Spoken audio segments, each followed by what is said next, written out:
நண்பர்களே, இந்த இடத்துல நான் எத்தனை நாக்கு வைப்பேன்னு மட்டும் பாருங்க. இவனை கரெக்டா முடிச்சுக்குவேன். அடுத்துதான் எத்தனை நாக்கு வைப்பேன், ஆனா ஒரு நாக்கும் கிளியர் ஆகாது. ஃபீல் பண்ணிடுவாங்க, என் கதையை முடிச்சுடுவாங்க. இங்க லாஸ்ட் வரைக்கும் பாருங்க.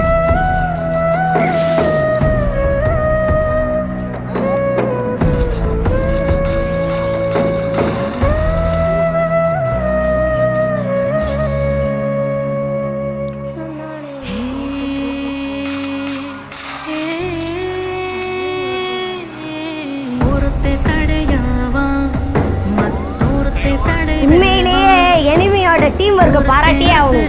எப்படி அடிக்கிறாங்க பாருங்க.